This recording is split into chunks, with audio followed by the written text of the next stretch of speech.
বিসমিল্লাহির রহমানির রহিম। আসসালামু আলাইকুম এভরিওয়ান। জুয়েল চ্যানেল পক্ষ থেকে আপনাদেরকে আবারও অভিনন্দন ও শুভেচ্ছা। আজ একটি নতুন ভিডিও নিয়ে আলোচনা করব। ভিডিওটি হলো নারীর পাওয়ার দুর্বলতায় সমস্যার সমাধান। দেখেন এভরিওয়ান, এটি একটি গুরুত্বপূর্ণ একটি সাবজেক্ট। আমাদের বিভিন্ন কারণে আমাদের নারীর পাওয়ার কমে যেতে পারে। এর মধ্যে কিছু উল্লেখযোগ্য কারণ হলো অত্যাধিক পরিমাণে যদি আমাদের মন্দ কোনো স্বভাব থাকে, কিংবা আমরা যদি রাতে ঘুমের ঘরে প্রচুর পরিমাণে যদি আমরা ব্লু সিনেমা দেখি, কিংবা কোনো অবিরাম মন্দ চিন্তা করি, এর ফলে অনেক সময় দেখা যাচ্ছে যে আমাদের যে পাওয়ার সেটা আস্তে আস্তে কমে যেতে পারে। সেভরিওয়ান, এরূপটি আমাদের মাঝে হলে যে সিমটমগুলো থাকে তা হলো, এরূপ আক্রান্ত ব্যক্তিটির যদি প্রবল ইচ্ছা আছে কিন্তু সহবাসের সময় অল্পতেই বীর্য বের হয়ে যায় এবং আস্তে আস্তে মনে হচ্ছে যে পাওয়ার কমে যাচ্ছে, এক্ষেত্রে অবশ্যই আমরা যে ওষুধটি সেবন করব সেটা হলো ইন্ডিয়াম মাদার। আমরা 10 ফোঁটা করে সকাল বিকাল 2 বার সেবন করতে পারি।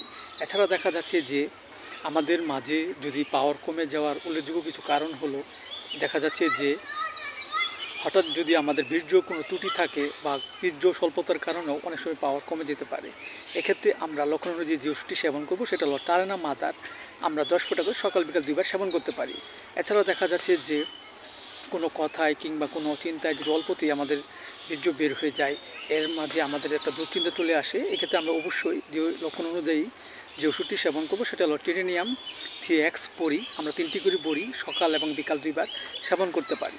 পাশাপাশি দেখা যাচ্ছে যে আমাদের হোমিওপ্যাথিক যে বায়োকেমিক বড়ি ন্যাটামিওর 6 4টি গোবর চিনি আমরা হালকা গরম কুসুম পানি সহ সকাল বিকাল 2 বার সেবন করতে পারি। এবং পথ্য হিসেবে আমরা যা গ্রহণ করতে পারি তা হলো আমরা প্রতিদিন অন্তত কিশমিশ, খেজুর এবং দুধ খাবো।